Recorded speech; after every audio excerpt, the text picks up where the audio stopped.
예수님은 3년 동안의 공생의 사역을 마무리하시고 십자가를 지시기 위하여 예루살렘에 올라가십니다.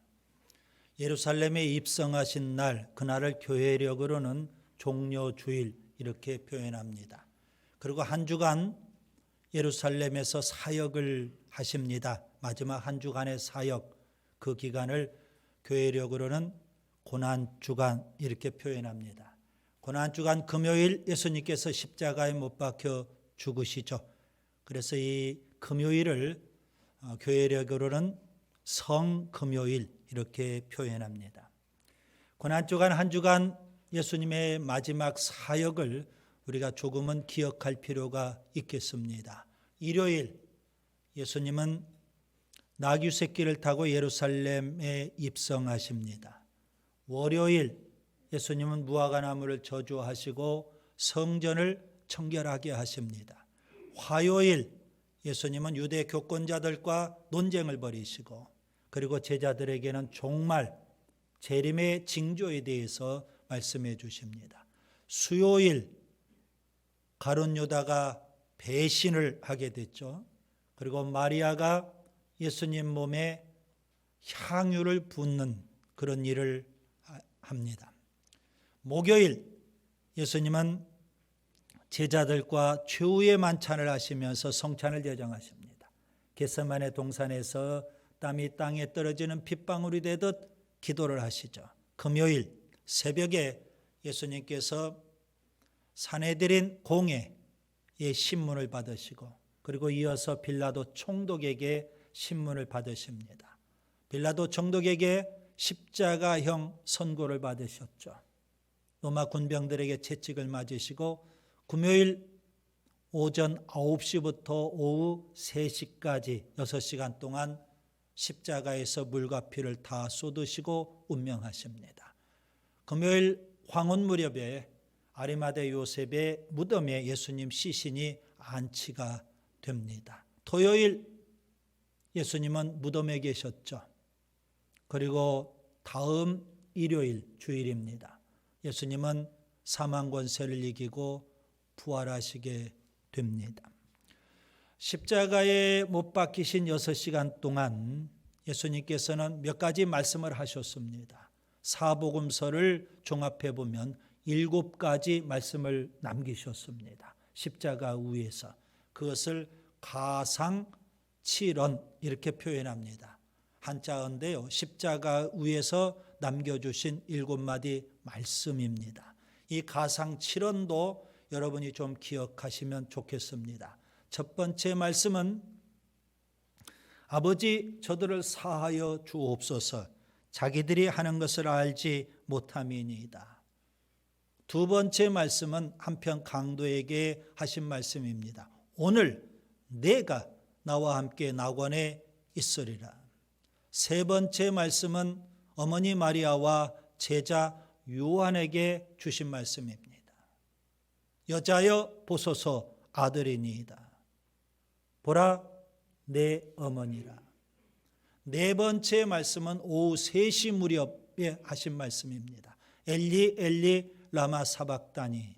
번역하면 나의 하나님 어찌하여 나를 버리셨나이까. 다섯 번째 말씀은 내가 목마르다. 여섯 번째 말씀은 다 이루었다. 그리고 마지막 7번째 말씀은 아버지 내 영혼을 아버지 손에 부탁하나이다. 그리고 예수님은 운명하셨습니다. 아리마대 요셉의 무덤에 예수님께서 묻히셨는데요. 예수님의 장례식은 아주 초라합니다. 예수님 태어나실 때 우리가 흔히 말구육관에서 태어나셨다 이렇게 표현을 합니다. 초라하게 태어나셨습니다.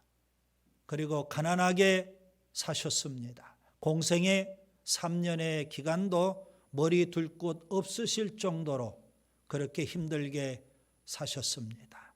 십자가에서 예수님은 모진 조롱과 멸시와 천대를 다 받으시고 그렇게 운명하셨습니다.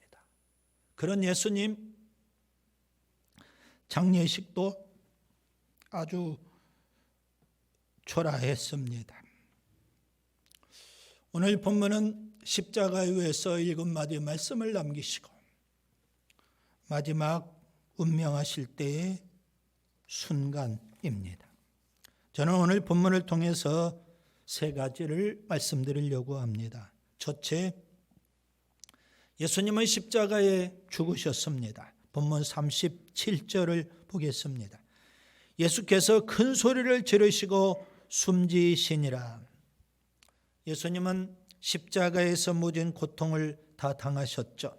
멸시와 천대를 다 받으셨죠. 사람들은 죄 없으신 예수님을 십자가에 못 박고요, 모욕하고요, 희롱하고 욕합니다. 예수님은 벌거벗으신 채 그 모든 수모를 다 당하십니다. 왜 예수님께서 십자가의 길을 가실까요? 왜 예수님께서 십자가에 죽으실까요? 예수님 당신의 죄 때문일까요? 성경은 분명히 말씀합니다. 예수님은 죄 없으시다고. 그리고 십자가형을 선언했던 빌라도 총독도 3번에 걸쳐서 예수님은 죄가 없다고 그렇게 말하기까지 했습니다. 동정녀 마리아 몸을 통해서 이 땅에 태어나신 예수님, 성경은 성령으로 잉태하셨다고 말씀합니다. 동정녀 마리아를 통해서 태어났지만 예수님은 원죄가 없으시다는 의미입니다. 죄 없이 태어나신 예수님, 죄를 이기며 사셨고, 그런데 왜 예수님이 십자가에 죽으셔야 했을까요? 여러분과 저의 죄 때문에, 온 인류의 죄 때문에 예수님이 대신 십자가에 죽으신 겁니다. 그럼에도 불구하고 사람들은 이 진리를 모르기 때문에 예수님을 비난하면서 이렇게 말합니다.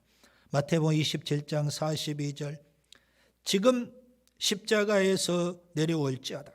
그러면 우리가 믿겠노라. 사람들은 십자가 없는 예수를 선호합니다. 얼마든지 예수 믿겠다는 겁니다.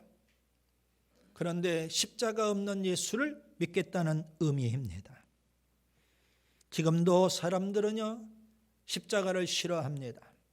십자가는 수치와 저주의 상징이기 때문입니다. 본래 십자가는 로마 제국에서의 가장 끔찍한 사형 제도입니다. 흉악범, 반란죄에 해당되는 사람들, 아주 흉악한 살인 강도들, 그런 사람들에게 십자가형을 언도했던 겁니다. 유대인들은요, 십자가를 무능력, 패배의 상징으로 여깁니다. 심지어 하나님의 저주로 그렇게 여기기까지 합니다. 그래서 그들은 십자가에 달리신 예수님을 향해서 이렇게 요구합니다. 당신이 우리를 구원하는 메시아라면 지금 십자가에서 내려오라. 그러면 우리가 믿겠다. 그렇게 외쳤던 겁니다. 이방인들도 십자가를 미련하고 어리석은 것으로 그렇게 여깁니다. 고린도전서 1장 18절, 십자가의 도가 멸망하는 자들에게는 미련한 것이요 구원을 얻는 우리에게는 하나님의 능력이라 그랬습니다. 그래서 세상 사람들은요, 다 십자가를 미련하고 어리석게 여깁니다. 수치스럽게 여기는 겁니다. 십자가 없는 예수를 믿겠다는 겁니다. 사탄이 가장 좋아하는 것이 바로 이겁니다. 얼마든지 예수 믿으라 이겁니다.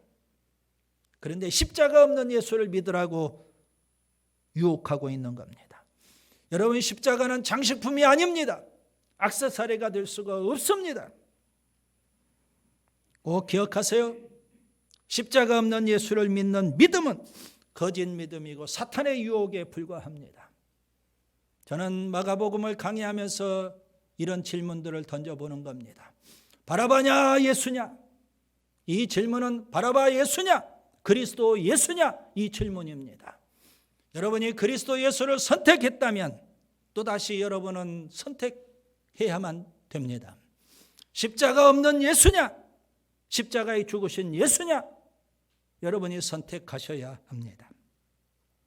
예수님의 십자가는 우리의 죄를 위한 구원의 십자가입니다. 베드로전서 2장 24절, 진이 나무에 달려 그 몸으로 우리 죄를 담당하셨으니 이는 우리로 죄에 대하여 죽고 의에 대하여 살게 하려 하심이라. 히브리서 9장 12절 염소와 송아지의 피로 하지 아니하고 오직 자기 피로 영원한 속죄를 이루사 단번에 성소에 들어가셨느니라. 여러분, 구약시대에 있는 사람이 죄를 짓고 그 죄사함을 받으려면 짐승을 제물로 드리며 짐승의 피로 죄사함을 받게 되었습니다. 그런데 예수님은 친히 오셔서 십자가의 죽으심으로 우리의 모든 죄를 사하는 희생 제물이 되신 겁니다. 십자가에서 물과 피를 다 쏟으시고 우리에게 구원의 길을 열어주셨습니다. 그 예수님을 믿기만 하면 모든 죄를 다 용서받을 수 있습니다. 그 죄가 어떠한 죄이든지 아무리 크고 흉악한 죄일다 할지라도 회개하고 예수님을 믿기만 하면 다 용서함 받을 수 있는 겁니다. 예수님은 십자가에 죽으셨습니다. 둘째, 하나님은 성소 휘장을 찢으셨습니다. 본문 38절을 보세요. 이에 성소 휘장이 위로부터 아래까지 찢어져 둘이 되니라. 예수님이 십자가에 죽으실 때 아주 특이한 현상 하나가 나타났습니다. 성소와 지성소 사이를 가로막았던 휘장이 찢어지게 된 겁니다. 누가 찢었을까요? 하나님이 찢으신 겁니다. 마가복음의 저자인 마가는요, 예수님이 십자가에 죽으실 때 성소 휘장이 찢어진 이 현상, 이 특이한 현상을 놓치지 않고 기록하고 우리에게 알려주고 있는 겁니다. 여러분, 히브리서는 성소 휘장이 찢어진 사건을 이렇게 묘사합니다. 히브리서 10장 19절 20절 그러므로 형제들아 우리가 예수의 피를 힘입어 성소에 들어갈 담력을 얻었나니 그 길은 우리를 위하여 휘장 가운데로 열어놓으신 새로운 살길이요 휘장은 곧 그의 육체니라. 여러분, 성소 휘장이 찢어졌다는 것은 무슨 의미일까요?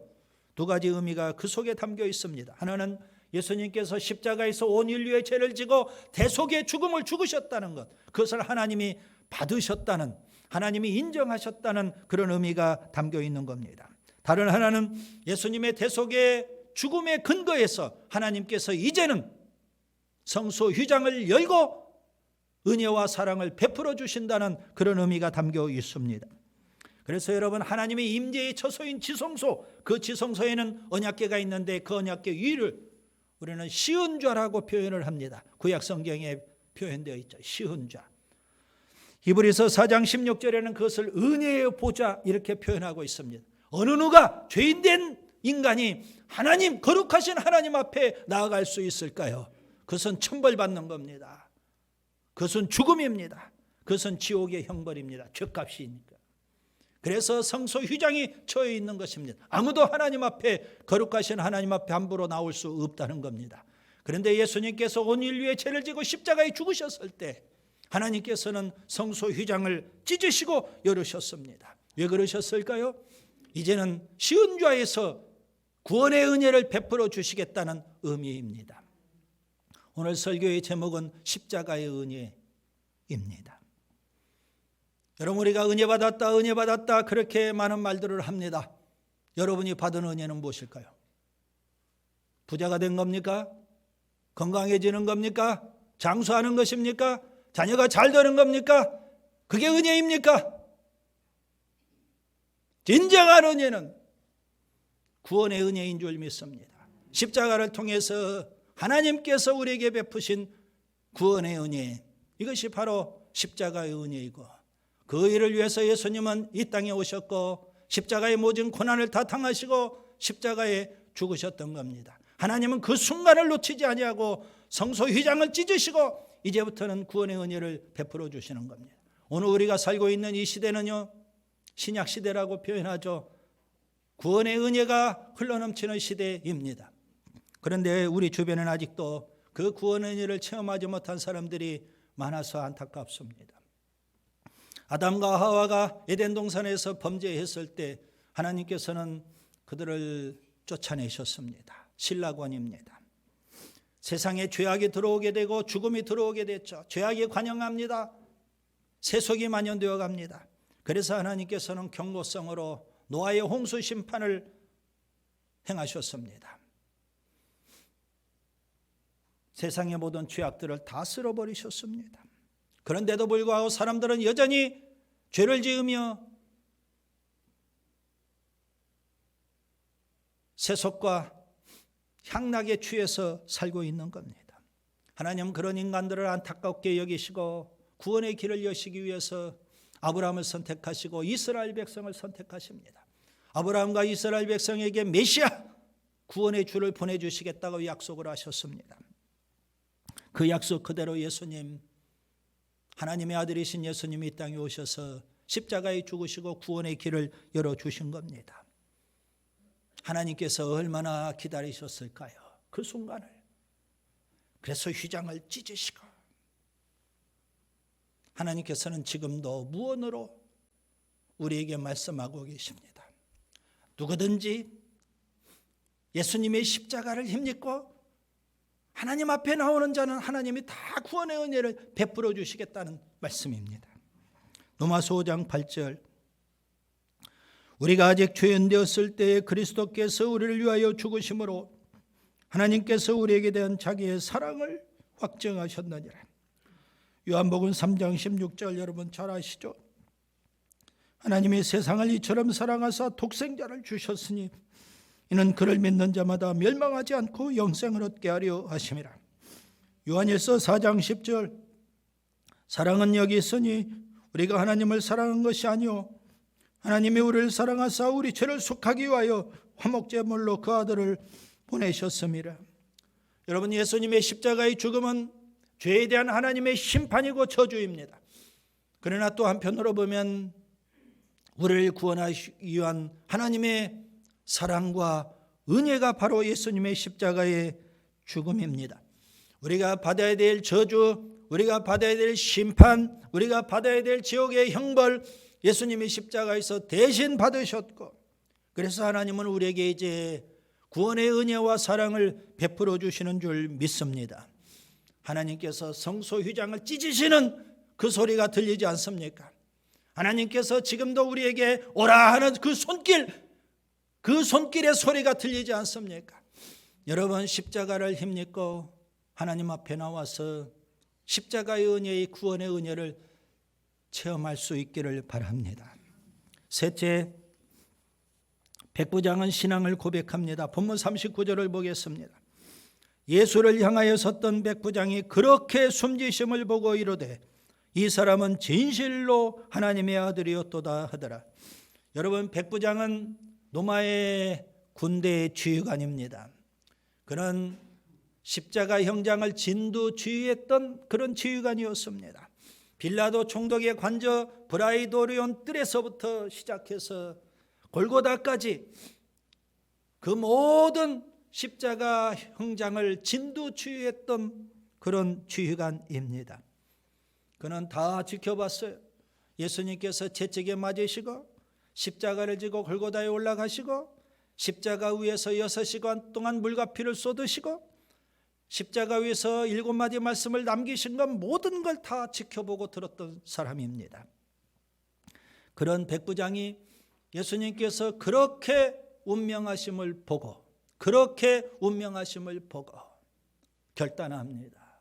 신앙을 고백합니다. 이 사람은 진실로 하나님의 아들이었도다. 그가 본 것은 그렇게 운명하심을 보고입니다. 예수님의 죽으심은 분명 달랐습니다. 그는 전쟁을 치른 군인이었기 때문에 전쟁터에서 수많은 사람들의 죽음을 봤을 겁니다. 그리고 두 눈을 뜨고 지금 현재 예수님과 양옆편에 있는 강도 3사람의 죽음을 지켜보았을 겁니다. 예수님의 죽음이 다른 사람들의 죽음과는 분명 다르다는 겁니다. 예수님의 죽음이 예수님 좌우편에서 죽은 강도들의 죽음과도 다르다는 겁니다. 예수님의 죽음이 세상 사람들처럼 소망 없는 사람들의 죽음과도 다르다는 겁니다. 예수님의 죽음, 십자가에서 남기신 그 7마디 말씀 보니까 뭔가 이분은 다른 분이야. 가슴으로 느껴지게 되는 겁니다. 그는 예수님의 십자가에 그렇게 죽으심을 보고 믿게 된 아주 독특한 사람입니다. 여러분, 마가복음 전체를 보면 신앙 고백이 3개가 나옵니다. 이제 마가복음을 거의 마무리하는 시점에서 우리가 이 마가복음 전체 구조를 좀 살펴볼 필요가 있겠습니다. 3개의 신앙 고백이 있어요. 서두에 하나, 중간에 하나, 그리고 마무리 하나. 마가복음의 저자 마가는 아주 치밀하게 신앙 고백을 적재적소에 그렇게 배치를 해놓은 겁니다. 그래서 어떤 신학자들은 마가복음의 구조는 신앙 고백적 구조로 되어 있다, 이렇게 표현을 합니다. 마가복음 한가운데 베드로의 신앙 고백이 있습니다. 마가복음 8장 29절, 주는 그리스도 신이다.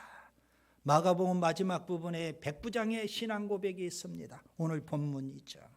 이 사람은 진실로 하나님의 아들이었도다.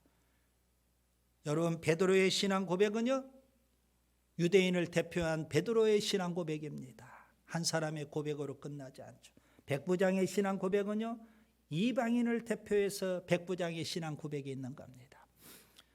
베드로의 신앙 고백과 백부장의 신앙 고백을 절묘하게 조화를 이루어서 마가복음 1장 1절 저자인 마가의 고백이 나오는 겁니다. 마가복음 1장 1절, 하나님의 아들 예수 그리스도. 예수님은 어떤 분이실까요? 하나님의 아들 그리스도이신 줄 믿습니다. 이 마가의 고백은요, 마가복음을 읽는 독자들의 고백이 되어야 합니다. 오늘 우리의 고백이 되어야 한다는 의미입니다. 여러분에게 묻습니다. 여러분이 믿는 예수님은 어떤 분이십니까? 다시 질문을 던집니다. 바라바냐 예수냐? 바라바 예수냐? 그리스도 예수냐? 선택하셔야 합니다. 그리스도 예수를 선택했다면 또 여러분에게 질문을 던집니다. 십자가 없는 예수냐? 십자가에 죽으신 예수냐? 여러분이 선택하셔야 합니다. 예수님은 십자가에 죽으셨습니다. 그 예수님은 하나님의 아들 그리스도이십니다. 그 십자가의 은혜를 맨 먼저 체험했던 사람이 백부장입니다. 그는 예수님을 하나님의 아들 그리스도로 고백한 사람, 십자가의 은혜를 체험한 첫 열매입니다. 이제 말씀을 정리합니다. 죄 없으신 예수님, 온 인류의 죄를 지고 십자가에 죽으셨습니다. 그 순간을 기다리셨던 하나님, 조금도 지체하지 아니하고 성소의장을 찢으시고 열으셨습니다. 시온 좌에서 이제 구원의 은혜를 베풀어 주시겠다는 겁니다. 이것이 바로 십자가의 은혜고, 그 은혜를 체험한 한 사람, 백부장이 오늘 본문에 등장합니다. 예수님은 누구실까요? 하나님의 아들 그리스도이십니다. 여러분, 그 예수님을 믿으시는지요?